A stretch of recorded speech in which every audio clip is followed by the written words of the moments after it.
Hi, Rob. Howdy. Welcome back. Yeah, I think I'm back. So tired, so ill. Oh, you're ill. Still holding the chapstick. All about the chapstick. Did that stop your chap from drying out in the Nevada desert? It did.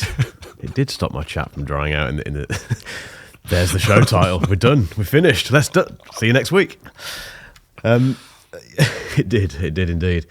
Oh, I'm all over the place. I'm even more all over the place than I am normally. And we're recording this actually on Friday in the morning, which for us is a bit unusual because it's normally Thursday nights, isn't it? It does feel a bit weird. Yeah, we're recording on Apple Vision Pro launch day. We are.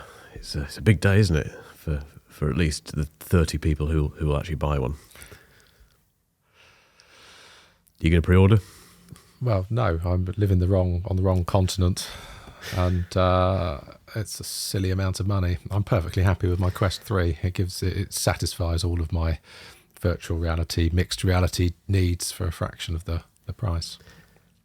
That is a fair point, really. We'll come on to Vision Pro actually because it's we've got quite a big list, and we've got, as they say in the corporate world, a hard stop, haven't we? We do in just under an hour's time. So let's just bash through it. What's probably going to be easier, Rob, as always, when I come back from these sort of trips, is that you just ask me questions because I don't know where to start, really. I'll be completely honest. Okay. How was CES? Brilliant. Absolutely brilliant and really overwhelming. Very, very tiring. And it's everything I kind of expected. And also, I'm glad that the people who had been there before, at least once, had told me to expect to be overwhelmed, and even if you go with a plan, that plan probably won't work out, and you'll come back thinking, I need to plan it better next time, because they were completely right. Every person who had done it before, who had kind of broken their CES duct and weren't CES virgins like myself, were right. It's just crazy. I don't know how to explain it, really. I don't quite know how to illustrate how big it is. That's the thing. You know, I've done a lot of trade shows in this country where we think like, you know, Excel in London is big. Any trade show that happens there is massive. Not at all. That's about as big as the food hall in CES. It's mind-boggling. I think also we'll come on to some of the stuff that happened there and some of the things that you've spotted. What's abundantly clear is that you go to CES and then you come back and think, where are all these products that people are talking about? I didn't see them. You seem to be able to spot more things and see more if you just watch the coverage of it, if you don't actually go. I think when you're there's just so much going on that, you know, it's just very difficult to get around everything. But it was great. It was a very good experience. Did you fulfill all of your prearranged assignments? On the whole, yes. Yeah, there was one or two that I didn't, just because timings didn't work out, but the important stuff I did. Yeah, absolutely. The things that were in the diary that I wanted to do, I did. I think the toughest thing actually was getting around the show. That's the irony of it. Like I say, you have these kind of dinners and things, and behind the scenes tours of stuff booked in. And while I was out there, which I can now mention, I got to go and see the S24 lineup, which was a completely separate thing to CES. That just happened to be out there at the same time for people that were out there. But the actual getting around the show, so for people who aren't aware, it's spread across the Las Vegas Convention Center, which is massive in itself, and there's 3 halls there. So you have the Central, North, and the West Hall, which are just huge, and most of the big guys are there. So most of the big brands and the car brands and stuff are all kind of packed into those three venues. But then you have the Venetian Expo, which is behind the Venetian Hotel, because every hotel in Las Vegas has also got a massive convention center behind it.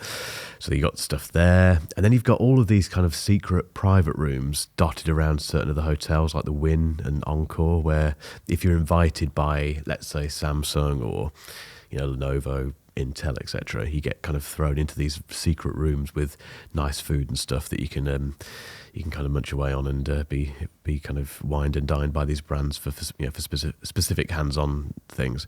But so you kind of spend all your time darting around each area.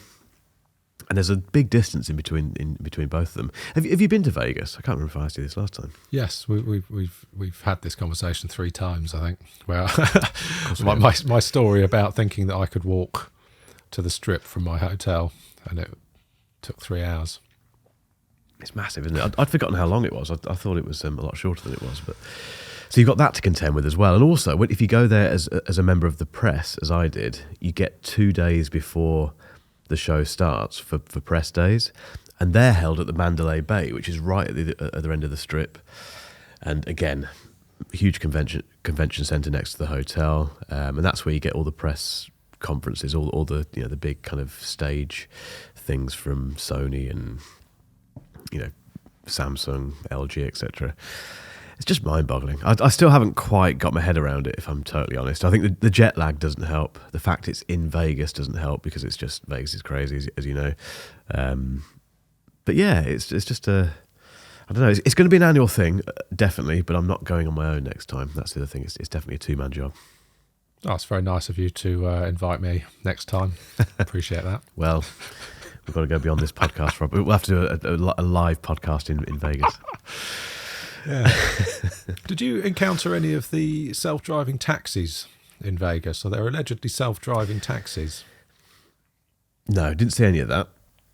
Not entirely sure where they were. I did use the loop. I used the Vegas loop, which is the Tesla thing where they take you through a few tunnels. That was interesting. Was it interesting? No, it was just a tunnel. It's not that interesting at all, really. It's just a bloke driving you around in a Tesla through a tunnel. But no, the self-driving thing, didn't see any of that going on anywhere. So, no. Yeah. So it's mind-bogglingly big, very busy and difficult to get around because there's just so much to see. What was the coolest thing you saw while you were there? The coolest thing I saw there had nothing to do with it had something to do with CES, obviously. I saw this on the outline earlier, and I thought, what can I pick out as the coolest thing? And it's not that impressive at all. You won't find it. I don't think you'll find it impressive. It was the safety car from F1. All right. That was just parked in one of the halls, and I thought that's the coolest thing I've ever seen. I've not seen that in person before. Yeah, that's pretty cool. I genuinely thought you were going to say the big sphere thing. Oh, okay. Well, yeah, I suppose, again, that's away from CES, isn't it? It's not specifically a CES thing, but yeah, no. Okay, in terms of while I was out there, and in fact, the most impressive thing I've seen for many, many, many years is the sphere. For 2 reasons. One of them is just the outside of it. I mean, we've all seen it, haven't we, on photos and video and stuff, and it looks bonkers if you see it there. But in person, it's just... Again, I can't really explain it. It's just this great big ball of LEDs in the middle of a city, and but the experience inside. So Samsung invited us to, full disclosure, they paid for all this. They invited us to the Sphere for drinks and stuff, and part of that was to watch the experience inside the Sphere. And there's a thing called Postcards from Earth, which the guy's name escapes me who's behind it. We'll put it in the show notes, but it's basically a video production that's been produced specifically for the Sphere. So we got to watch that. And it started, and I was a little bit underwhelmed to begin with, because it started as this massive, like, IMAX-sized screen in front of you. And it was like that for about 10 or 15 minutes. And I genuinely thought, is this it? Is it? And it sounded great, because obviously the entire Sphere is just about 1 million speakers and stuff as well. So it sounded fantastic. This very big screen looked impressive, but... I was looking around the rest of it thinking, when's the rest of it going to come on?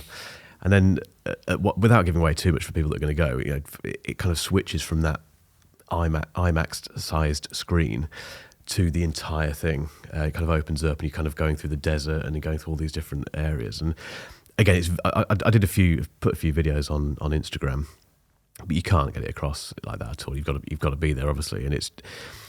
We were saying, so I went with Pete Matheson, and we both said that there's very little that impresses you these days technically, because everything's very cool, everything's very capable and does really cool stuff, and there's AI going on, all this stuff. This, for both of us, I think for a few of the other people that we spoke to while we were there, that was probably the most technically impressive thing we've seen for years. But it's very difficult to explain why unless you're there. It's just such an immersive experience, both visually and from the audio point of view. Left it like that, just still can't get over it. Actually, it's incredible. We need one in London. I know that they're talking about putting spheres throughout the world, aren't they? But it's too bright for London, apparently. Typical British people. But it should be accessible here as well, because it's an incredible experience. Okay. So yeah, the F1 safety car and the sphere. Nice. Okay. Conversely, what was the silliest thing you saw? AI massage chairs. Okay. Why?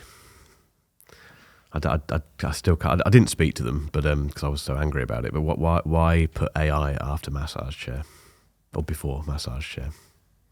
That's taking it too far. You didn't have a go in it? No, they were full. Oh. They must have been great, to be fair, because you could never get on them. But I'm pretty sure Mr. Matheson had a go in one. Did he? I can't remember. I think so. I'm pretty sure he put out a short where he was like, "Yeah, this is good." Yeah, probably. I just don't like the AI against everything. Did you see the $10,000 e-ink toilet? No, see, this is the thing. I didn't see any of this stuff. I didn't see that. I didn't see the rabbit. I didn't see any of these. I should have stayed at home. I'd have got more out of it probably. But no, tell me about the $10,000 e-ink toilet, please. Well, it's a. I don't know how to pronounce the company. It's spelled Kohler. Curler, maybe. I don't know. But yeah, they've got a $10,000 toilet where the whole surface of the lid is e-ink. So you can change up the design of your toilet. It's got a bunch of smart features. It's got Alexa built in, so you could tell her you've just had a poo or something. I don't know quite why you need Alexa on your toilet. It's got RGB. It's got a sort of built in. You can remote control it. So I don't know. I suppose getting Alexa to do the fart sounds would be quite appropriate, wouldn't it, in that situation? So yeah. I mean, obviously, not attending in person, but just sort of watching the news. That was the silliest thing I think I saw there. Yeah. What was the best thing you ate while you were out there? The best thing I ate. So I suppose technically the best thing I ate was a steak. We went for a YouTuber dinner on the last night with myself, Patrick Rambles, Pete, and a few others, and. A guy with a spectacular moustache. And Ben was there. Oh yeah, Shervin, amazing! What a guy. If I could grow a moustache like that, I would absolutely do it, but I can't because my moustache is absolutely pathetic. Lovely guy though. Ben was there as well, and a few others. That was a very expensive, probably the most expensive steak I've had, and a very, very nice steak. But I think in terms of the best food, it was just good old-fashioned Denny's. Getting up at stupid o'clock because you're completely jet lagged and your body has got no idea what's going on. Walking to a Denny's and just having food that never takes a good photo. I kept trying to take photos of it to send it to the family and say, look, check out these pancakes and bacon and all this stuff. And it always looks horrendous in the photos, but there's something about a Denny's. It's just it's nicely dirty, if that makes sense. So that was good. I saw the photo from that. I don't know whether it was you that posted it. It might have been Pete. Of that dinner, and you all had this fantastic steak except one guy who had salmon. What's up with that? Who was that? There was a guy at the back, just one fun sponge who ordered the salmon instead. No, so I'm sure he's probably got dietary reasons for that. Because, red meat's bad for probably you. Was, pescatarian is cool, etc. But yeah, it just amused me that he was not being swayed by peer pressure. He was like, no, I'm having the salmon. I'm having the salmon. It's probably still about $150, but yeah. Bless him. So that was probably the best thing. Schmoozing at this event, or even generally across the floor, who was the most famous person you encountered? Most famous person? I didn't see Justine, which I thought I might, given that she was absolutely everywhere every single day, but then you just didn't seem to bump into her. She would have been the most famous. Windmilling about the place, wasn't Yeah, and him. Didn't see him nowhere at all. I walked past Mark Gurman, which I think I told you about. That was a strange moment. He looked at me as well, because we obviously have these badges on where there's a blue kind of thing to denote a content creator. So he obviously spotted me and didn't recognise me at all, obviously, but same name, I suppose. That might have caught his eye. So he's probably the most famous person in this industry that I walked past. John Prosser was at a kind of tech awards thing that I went to, YouTuber awards thing, which was a really small event. It was like it was in the in Caesar's Palace, in like a little bar they'd got in there. And everyone was there, like, Tech Chap and all the kind of YouTubers you'd know. And he was there apparently, but I didn't. And in fairness, I don't think I'd have recognised him. He looks a little bit different in person from the photos that I saw. But he was in that same room. Didn't get to see him or speak to him. Although Patrick did and said he was a nice guy. Who else did I see? Asbit was there. Spent a bit of time with him. He came out of the blue because he wasn't planning on coming, but in the end, it made sense for him to come out. Jason. Painfully Honest Tech. Had a good chat with him on a couple of occasions, which was nice. Nice. Did Asbit make you get up and dance again? He didn't, no, thankfully, because we didn't. It wasn't in the evening we saw each other. I'm going to try and avoid him for that, although we are going to Germany later this month. I think he might be there then. That's an evening thing, so I'm just going to avoid him if that happens again. I'll just go back to my hotel room, avoid embarrassing myself. Who else? So, that was probably it, really. You didn't bump into Captain Two Phones? Oh, sorry, I did. Yeah, I did, actually, to be fair. And that's Michael Fisher, a.k.a. Mr. Mobile. Michael Fisher. Only saw him very briefly, although we do have a joint connection now, which I think there will be something happening at some stage. But bumped into him very briefly. He was incredibly busy because he had his Clicks keyboard thing that he was basically an exhibitor and obviously a show attendee. So he was absolutely rushed off his feet, I think. Did you get to see a Clicks?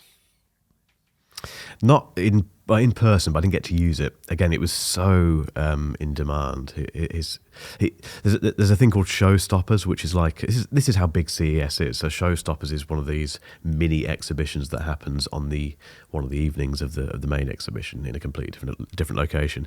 I think in the Bellagio that one was. He was there, so he had a little stand there, and it was just rammed. You couldn't get anywhere near it, basically, with press and other people, other content creators and stuff. So it's that's working out very well for him, I think. But it's busy guy, very, very busy guy. Have you pre-ordered one? I haven't, but I'm hoping to get one. I do. Like I say, we've got this joint contact now who's doing some stuff with me, so I think through that, and he's an investor in that company as well. So through that, we should be able to get something happening, I think. Are you tempted to get one? Oh yeah, no, I've done it. I got involved. Yeah, pre-ordered it. Have you got it? Well, I haven't got one because they're not out yet. But yeah, no, I'm on the list. Makes your phone very long, doesn't it? It does. Anything I'd say. Yeah, I can't decide if it's a game changer or the silliest thing ever conceived. But yeah, I'm quite keen to have a go. So, did you manage to get out into the desert with Patrick for your planned collaboration? We didn't. We did our planned collaboration in his hotel room. I'm sure he won't mind me saying this. He had the most elaborate hotel room I've ever seen, and we can probably say this. It was in Trump Towers. Oh, right. He'd somehow managed to book himself a hotel room in Trump's golden bathroom, and it was just epic. It had a suite basically. With the incredible views of like the Strip and the desert and stuff, and we did it up there, which well, you'll see the video. It's interesting, but no, we didn't get to do our excursion to the desert. Again, it's just time. I think we had all these ideas, all these plans and stuff, and you get there and you suddenly realise that you just can't do any of it, because you've got to try and maximise your time while you're there, which I think I did. I definitely did. I'm happy that I did that. Right. Yeah. Wow. So it sounds like it was a success. Yeah. You haven't been put off for life. You'll be going back next year. No, although people, again, the people that have done it a lot, there's a certain amount of jadedness about them. I think Ben, for instance, he's not overly enamoured with it these days. I think he's probably had enough for a year or so. But I think for us newbies like myself and Patrick and Pete, I think we're kind of wide-eyed enough for it to be worthwhile for a bit longer. I think just the being there, I think being seen to be there is very important, but also just the opportunities that you get to speak to brands. I came away with a bunch of really interesting contacts and just meeting up with other people in the industry. It was great for that. It's just a shame it's so far away and the jet lag's so horrible. I'd forgotten how bad that jet lag was. It's just horrible. You vaguely back on form. I saw your you posted a screenshot of your Whoop band sleep quality, and like that's that whole week it was dreadful. And you get back home and then it's quite stark. So before I went out, I did two things. I got Whoop. I thought I'm going to spend a year using Whoop to try and improve two things: my training readiness and my sleep. And I started using one of the, these habit trackers. The one that I've got is called Streaks. All right.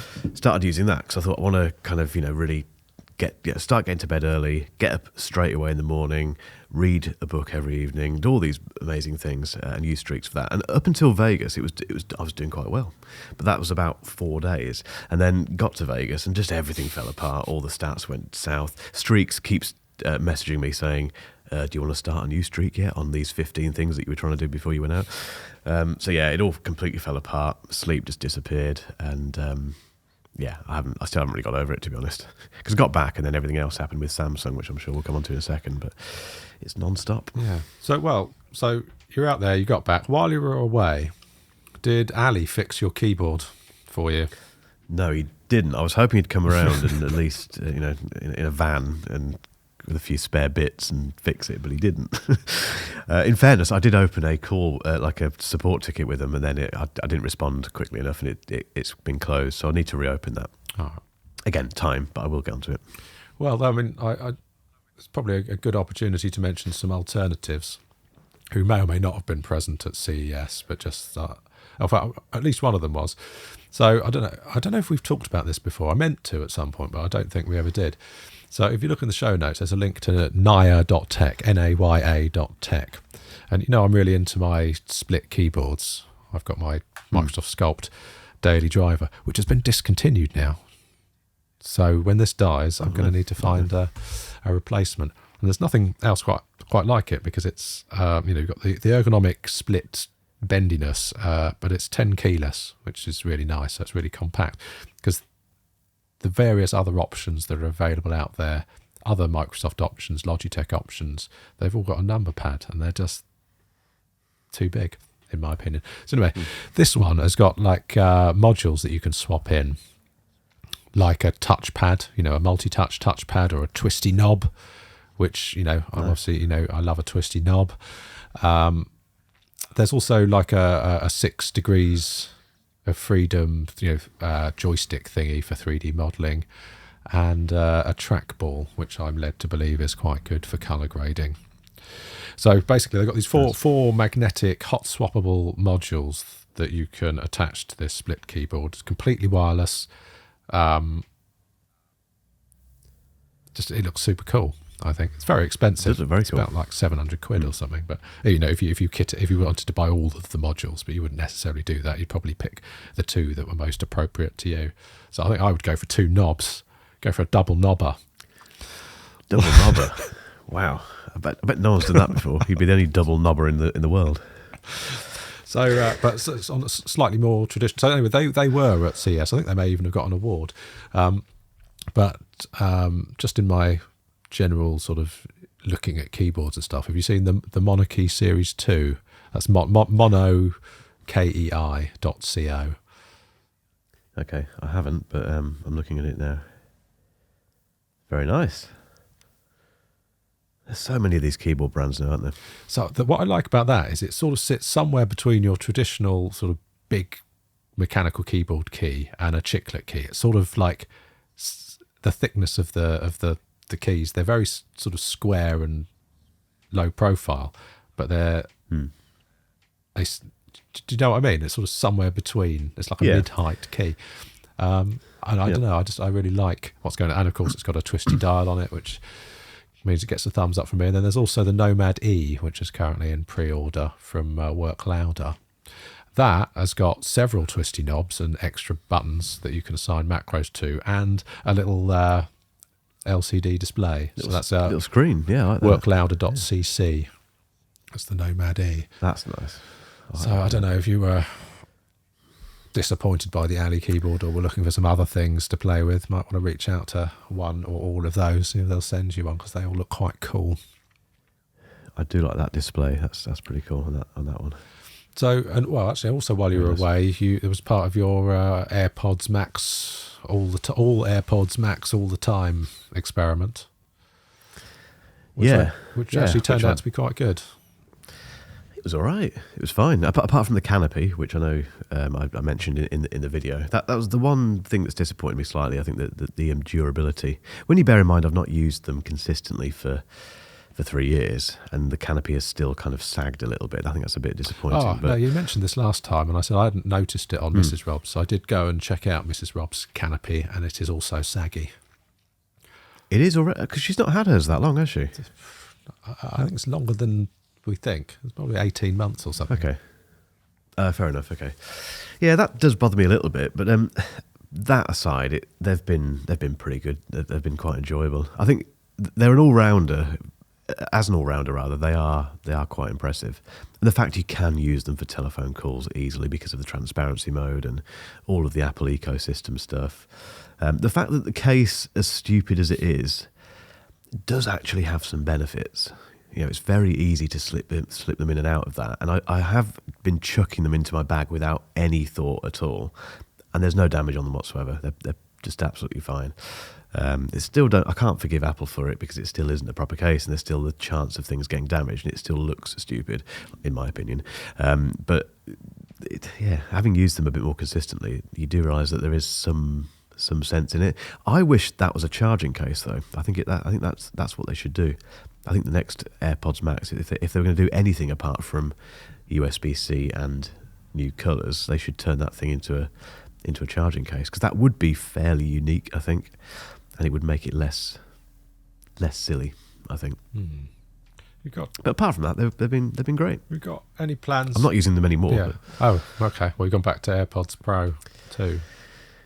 Yeah, they're still the best for ease of use, really. What I was going to suggest was whether or not you were going to do a similar thing with the Beats Studio Pro, which is, sort of 90% as good for half the price.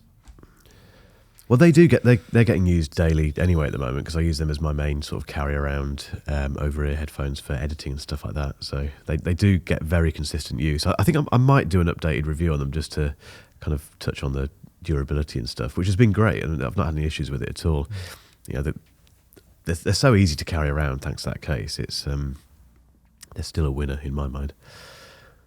The thing is, I think in your video, you said if you want them, go ahead and get them, while they're discounted. Yeah. But all the rumours seem to suggest they're going to get refreshed in March. They do seem to be saying that, don't they? Which I completely missed before my video. But they reckon, I think, was it Gurman who said this? It's pretty well informed, isn't it? But again, if they do that, they're still going to be 550 quid, probably, aren't they? Or more. And if it is just new, or more possibly, yeah. And if it is just going to be new colours and USB-C, there's absolutely no reason to get the new ones, I don't think. Save yourself money and get, if you really want a pair of AirPods Max and you're not bothered about the new colours or USB-C, then just get yourself a heavily discounted set of the first gen, which will be even more affordable once the second pair come out. That would be my advice. Fair dues. Unless Apple's hiding something, unless they've been very, unless the leakage has been very minimal and there's something much bigger coming, like some form of lossless codec or whatever. We'll see. Which does seem to be coming this year, doesn't it? As we've discussed before with all the stuff Sonos are up to. So yeah. Oh, I've got a PSA. Well, yes. I think last time we spoke, you were talking about how I was stuck on your dynamic island as a live activity on the way home when you sent me home in a taxi. So you can swipe the dynamic island from right to left to dismiss those. Yes, I was aware of that. Yeah.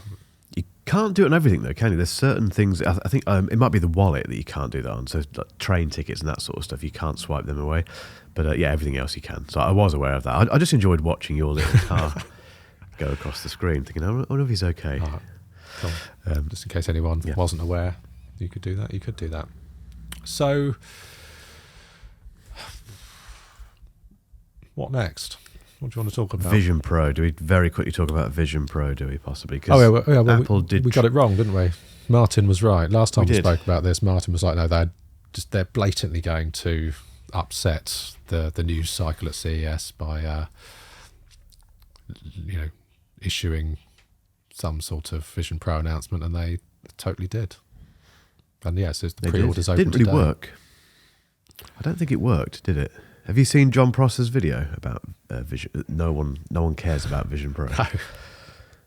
It's brilliant. It's really worth watching. So he, I think it was a couple of days ago, he published a video which basically talks about the fact that if you look on Apple's channel, on Apple's YouTube channel, their most watched video is the Vision Pro announcement with about 59 million views or something. And his point was that sounds impressive until you look into it in a bit more detail and realise that they pumped that video out as an ad. So they put a whole load of ad spend behind it, which obviously results in far more views than it would do organically. And the most recent one they put out, which was the whole, get ready for the 2nd of February thing, that's had 800 or 900,000 views or something, which is quite different to 59 million. And his point is that those views are purchased in that respect, which is not unusual. That's what these brands do. But he then goes a bit deeper into it and says if you start looking at the most recent Vision Pro videos from some of the big players like CNET and other people, they're not doing that well on YouTube. They're kind of getting 50, 60,000 views, and which isn't much for those channels. And I don't know. And also, a lot of the commentary isn't great. So they're giving access to. I think they had some kind of event in New York over the last week or so where they got a bunch of hand-picked people to go and try Vision Pro. And clearly, all those people have been able to do since that thing is post static images of them using it and just some very simple, some very short words about what they think about it. But then you've got MKBHD who said, yeah, it's still impressive, how, the second or third time he's used it. But the main thing he focuses on is how heavy it is. And that's the thing that is doing the rounds now, how massively heavy this headset is, apparently. So in terms of a pre-launch PR campaign, it's not going that well, I don't think. And John Prosser saying no one really seems to care too much about it. Where's the interest and where's Apple's interest in it? It was a press release. This whole thing about the launch date, the release date in the US, and there's just, I don't know. It's not. As you know my feelings on Vision Pro. I need convincing about it, and the whole thing feels a bit. I don't know. It doesn't feel great at the moment for Apple, but. Who knows? Who knows? Well, the main things that I've seen in the news about it are that the sort of floating keyboard that you're supposedly able to type on in midair doesn't work at all, and and they revised the battery, runtime down considerably from when they talked about it first. I forget what the original number was and what they've tweaked it to now, but yeah, you're not. Oh well, okay. The other thing is that they used to previously said that you could run it indefinitely when plugged in, because obviously it comes with a battery pack that allows you to run it for 2 hours, say, depending on what you're doing. But when they first announced it, they said that you would be able to use it indefinitely when plugged in. They've removed that text from the website now. Really? So I don't know if they've got some issues with overheating or. That's interesting. People's neck injuries because it's so heavy. There's a second head strap as well, isn't there? Which they didn't really show during the original thing. Head one now, which doesn't look as cool, but apparently makes it a bit more comfortable. It's definitely needed. So that would be interesting. So that was intended to upset CES. Didn't really work. What did upset CES was the Rabbit R1. Which I didn't see, just very quickly. I had no idea that was there. Didn't see it anywhere. It was at Showstoppers as well, apparently. Missed it there. So again, something that you had to not be at CES to see properly. But yeah, it is cool though. I mean, I've looked into it since, obviously. So I saw it. I'm extremely sceptical about whether or not it can actually do what it claims to do. And for those who haven't seen it yet, it's essentially it's how Siri and Google Assistant and Alexa should have been from the start. Really, you can not only ask it questions, but you can have it go off and perform actions associated with that conversation that you're having. So, when they demonstrated it, he had his Rabbit R1 plan a trip to London. And he could change the itinerary. pick a different hotel, that sort of thing. And then it allegedly, although they didn't show it happening, he just said, yes, confirm, that's all booked. So it may or may not be able to do that. I don't care whether it can or not, because it's designed by Teenage Engineering. So it's Larry Orange, just designed by Teenage Engineering. I just think it'll be a lovely thing to look at and hold, even if it turns out to be a bit pants. Completely agree. Even if it fails miserably, who cares? It's really cool. Yeah. Yep. So what's your position? Have you either paid for one out of your own pocket or reached out to them to see if they'll send you one, or you're just going to give it a swerve? I haven't. I'll probably give it a swerve. I think that kind of stuff doesn't tend to perform well for me in terms of the audience, which is a shame because it's interesting. And like you, I love Teenage Engineering stuff. I think it's brilliant. But yeah, in my experience, it doesn't tend to have much of an interest among my audience. But I'm glad these things are appearing because they are interesting. Yeah, but so I think the reason that this has got so many people excited, where the AI pin, the humane AI pin, didn't, is the AI pin. Well, you can only get it in the States. So even if I wanted one, I couldn't buy one today. B, you've got to subscribe to their cellular plan, which also goes towards some of the back end costs. And C is it doesn't really change the way you do things. It's just a different interface. Obviously, it's got that display that projects onto the palm of your hand, and it's largely voice controlled to, reduce distractions. But it basically does the same things that your phone does, but in a different way. The thing about Rabbit is that it's potentially elevates human computer interaction to an entirely new level. So that's Yep. the potential is very exciting. So I pre-ordered one of those. Nice. I probably won't get it till end of 2024 because they're prioritizing all the US and Canadian orders, and then international is sometime later in 2024. But I'm quite excited for that. Well, when you get it, you can. It's on you to do the review on 8 or 16. I think Rob will have to do which we can do now because we can show people because people are watching this. By the way, if you are watching this and you haven't subscribed yet, please do. And if you're listening to this, go and check us out on. I should do this at the start, really. I should know what I'm doing, really, shouldn't I? But yeah, if you're listening to this and you didn't realise, we are now on YouTube, amazingly. Wow. So you can see our beautiful faces. I can check my my rubbish Stream Deck widget. So we've got 109 subscribers now. Amazing. That's incredible. We've had 552 views. Wow. For easily the least exciting visually podcast, and one that's only been live on YouTube for a few weeks, that's pretty impressive, I think. Yeah, no, that's cool. Thank you for jumping on. Right, we've got 15 minutes, and there's so much stuff on here. What do we want to pick out? We've got to quickly talk about the S24, haven't we? I think we need to. I suppose so. It's S24.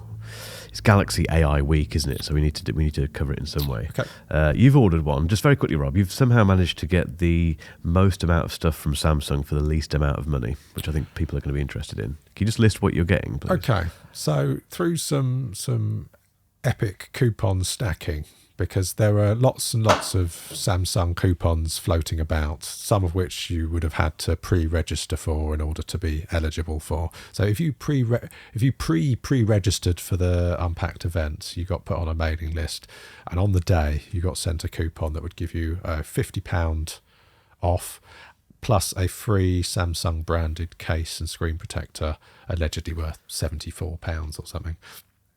There was another code that entitles you, if you pre-order any of the S24s, entitles you to receive a Galaxy Watch 6 in graphite 40mm.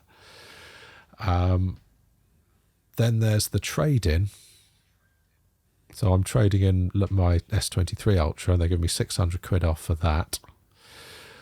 And because I bought the S23 last year, I had some Samsung loyalty credit, their Samsung rewards program. So anyway, long story short, I got and then they up all you can the 512 gig model is the same price as the 256 gig model, which is effectively £100 saving. So anyway, all in, they reckon that I saved £1,150 on my S24 Ultra purchase. So the total amount that I paid in the end was £562.88, which is less than I paid last year to upgrade from the S22 to the S23, and I've got more stuff. So although on paper the S24 Ultra is more expensive than the S23 Ultra was last year, it somehow worked out as a much better deal for me this time around. You've done very well. Bearing in mind this is the flagship phone as well. It's the most flagship of flagship phones you can buy from Samsung. That's a hell of a deal. I missed that because I pre-ordered mine as well, but I completely missed that watch. It's very easy to do. Yeah, you had to really scour all of the promotional material to make sure that you added all of the coupons in the right order and did the right things at the right time. Oh, there was another thing. They were running a promotion where if you pre-ordered it via their Samsung Store app and used a code, you would get an additional 5% off. So yes, I just had loads. I found all the discounts. I used them all, and yeah, so I will be playing the Samsung upgrade cycle game for another year. I mean, I'm okay with that because it works out at, I don't even know what that is. £46 £46 a month to play the Samsung upgrade cycle game. I'm okay with that. I mean, the thing is, I was briefly tempted by a Pixel 8 Pro. I don't know if you recall. They offered me £360 for my S23 Ultra, so I didn't do that. So yeah, at the moment it's more cost effective for me. Even though I moan about One UI, I can tolerate it when I'm paying that little for it. It's amazing. Incredible deal. I mean, I didn't get anywhere near that. Part of the reason I didn't get anywhere near that is because my pre-ordering process was, I was doing it alongside Pete Matheson at the launch event for the S24 Ultra, where we were watching outside in Greenwich in London, watching this drone display, which Samsung had put on. And we were both frantically at the same time trying to get some footage of that and pre-ordering the S24 Ultra, because we never know when the review unit's going to arrive. So you always have to get your own as well. And watching this drone show and trying to pre-order at the same time, missing all of the deals and stuff, just desperately trying to get it through the line, which I did, thankfully.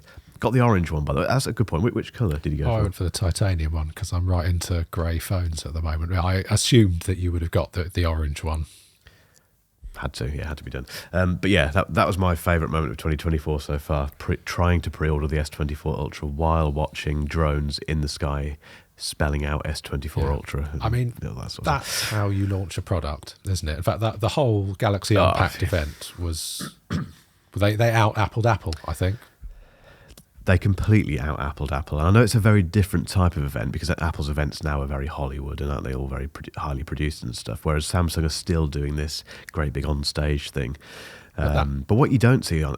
that stage, the set, was incredible. Oh, unbelievable. But what you don't see is that they do a similar thing all around the world. So I was at the UK version of that, which was a lot smaller, but it was still, like I say, it was in this very fancy location next to the O2, and they had this drone show which was overlooking Canary Wharf, painting the sky with the brand, with their brand and all the rest of it. The effort they put into launching this stuff is unbelievable. I'd love to know what their marketing budget is. It must be frightening. But it was very nice to be invited along to that. And also to get the time hands-on with the S24 before launch. I had two opportunities to do that, once in Vegas and once in London, which is quite unusual. I had the same thing with the Fold and the Flip and all the rest of it last year. So very privileged to get that time with it, and also to get some really good demos. I don't know if anyone's seen my video. A lot of the footage in that video is people from Samsung showing me stuff, or myself get my own chance to play around with the AI features they've built into it. And yeah, whatever you think of Samsung, and there's been a lot of comments in my video from people saying they're copying Apple, which I don't. They've copied Apple in so far as using titanium for the build, but I think that's fair because the S24 from the side literally looks like an iPhone now. Okay, fair enough. To a degree, although again, the iPhone sides are flat, aren't they? Yeah, no, the S24s are flat. The S24 Ultras are still slightly curved, but the regular 24... It's curved. and the S24 Plus. Okay, I'll give you flat, that. Yeah, and I'll give you that. they look like iPhones. But there's only so much you can do with a rectangle bit of metal, isn't there? But they're such different devices, you know, when you use these things compared to each other. But anyway, that's for another thing, isn't it? But yeah, it's impressive. I think what they're doing with AI, you know, like it or lump it, that's where we're going, isn't it? And it does put the pressure on Apple. I think there needs to be something more impressive. I don't think Apple are under any pressure. I Siri. think Samsung have just gazumped them. So all of this stuff I think we'll see at WWDC, and we were going to see whatever Samsung came out with this month. So they're absolutely. just getting out ahead because they know what Apple are doing. So, and, you know, Google will be the same, obviously. So, I mean, on the subject of the eye, so yeah, the whole event was all about this Galaxy AI, which was, you know, largely just getting up to par with the cool Pixel stuff. So their Google collaboration. So, you know, the ability to circle a corn dog and have it, you know, AI search via the Google Gemini backend, which, you know, is obviously available. I mean, they made quite a big thing about that, but obviously that's also going to be available on the Pixel 8 and the Pixel 8 Pro. Yep. And actually, just a side note is, you know, the Meta smart glasses, the Ray-Ban smart glasses, they've had an update since we last mentioned them with an AI lookup. So you can be looking at, like, you know, a shelf of tea. Then you could say, you know, yo Zuck, or whatever the wake word is. I don't know. It's probably not that, but if it's not, it should be. It's that. Yo Zuck, you know, which of these teas is caffeine free? It will look at everything that you're looking at through the cameras in the glasses, and then go back and say, oh yeah, you probably want the chamomile or something, you know. So anyway, just a side note. So yeah, just you know, they made such a big thing about how it was so easy to just circle what was ever on the screen and then, you know, find out more about it. But like, what if you didn't even have to do that? Well, you don't if you've got some Meta smart glasses. But anyway, my beef with Galaxy AI is they banged on for far too long about the translation stuff, because you know, I mean, it's very cool, right? So you can do it live real time on a phone call. You can do it live real time in person. You know, it can even like cancel out the other person's voice, so you only hear the translated whatever they're saying. You can have it go into text as well, or both, or whatever. Very cool. It's obviously not going to work. It just isn't, right, in real life, because these things that don't, and it's Samsung. The automatically formatting notes, I'm more convinced by. So they showed off a whole bunch of stuff where you just sort of ham-fistedly scribble down a bunch of notes, and then you can. And to be fair, the handwriting recognition has always been very good with the Spen. But it can then, you know, using AI, automatically bullet point, summarize that stuff. I believe that works, because we've seen that with your Chat GPTs and whatever, and we know that is solid, tried and tested. That's going to work. And then they got a bunch of the, you know, AI photo editing stuff. Oh, and the I saw, was it you that did the short with you and Ben, where he was showing off the AI video frame interpolation, where you can basically make a normal frame rate video appear slow-mo because it's just magically adding frames. I mean, that's super cool. And the fact that you can do it across, you know, all videos, can't you? Just any video you can play it, and then you can just press and hold, and then it'll slow it down and do this AI slow-mo effect. Very cool. My beef with it is, in the terms and conditions, in the asterisky bit at the bottom of the website, I've put a screenshot to it in the notes there. Galaxy AI features will be provided for free until at least the end of 2025 on supported Samsung Galaxy devices. So interesting. The key, you know, the killer feature, you know, the big thing this year that differentiates this year's models from last year's models might well become chargeable in the future. That kind of winds me up a bit. That's weird, isn't it? At least, it's very woolly language. Well, on the subject of woolly language, the other big news is that they're going to support their phones for 7 generations, which everyone has taken to mean 7 years. I don't think it is going to be 7 years. I think they're just going to release two version. They're going to increment the One UI number twice a year, and fulfill that 7 generations within the same 5 years that everyone else is offering. 7 versions of One UI in 12 months. There you go. There's your. So well, actually, no. To be fair, did they say years though, rather than generations? Well, so 7 years of security updates, 7 generations of OS updates. Now, why would they make that distinction? Unless it wasn't at 7 years. True. I'm still trying to work out that charging, that the Galaxy AI thing. That's clearly something they haven't decided about. So, someone somewhere has said we need to start charging. This is so good. We've got to charge for it. And someone else has said, well, not yet. Let's just hold off. Let's just forget about that for the minute. But let's pre-warn people. Well spotted. So you want to just be mindful of that. But I mean, okay, it's going to be free for at least the next year. It's not so much of a concern for me because I'm probably not going to own it for more than a year anyway. If they continue to keep, well, especially with these upgrade things, deals, it's kind of be rude not to. But what about the Samsung Ring?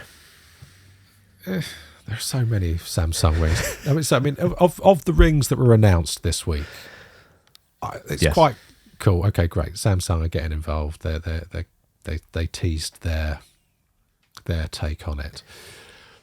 It was just there was nothing about it at all. It was just here it is. Here's an image of it. Yeah, but see you later. Have you seen the Lotus Ring? That was at CES. So this is no, of course I didn't say www.getlotus.com. It is a waterproof wearable ring that operates over infrared. So you can control infrared things just by pointing at them and feel like a Jedi.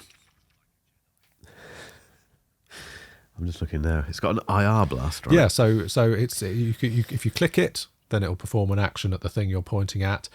And it's also got swipey ability, so you could set it up to adjust the volume on your television or AV receiver or whatever. Or I saw a video where a guy was turning on a Dyson smart fan. So a smart fan. You point your finger at the fan, and then you click the thing, and then it turns on. So I don't think it does anything beyond that, but that's enough. That's enough for me. Just been able to point at stuff and make stuff happen. That's the ring for you. I'm down with that.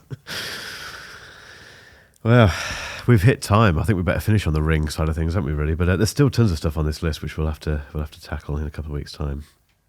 But we didn't even talk about Ballie, whatever it's called, the little AI ball thing that Samsung launched at CES, which again I didn't get to see because he kept coming out occasionally for little demos and then scuttering away, and I missed it, obviously. That's my CES report. Didn't see anything anyone else saw, but saw the F1 safety car. And got to sit in Patrick's massive Trump hotel suite, which had 2 bathrooms, which is brilliant. I think we'll end it there, Rob. But we'll have to pick up on the other bits and pieces in a couple of weeks. Alrighty, see you then. Right, I'm gonna get some sleep. Cheers.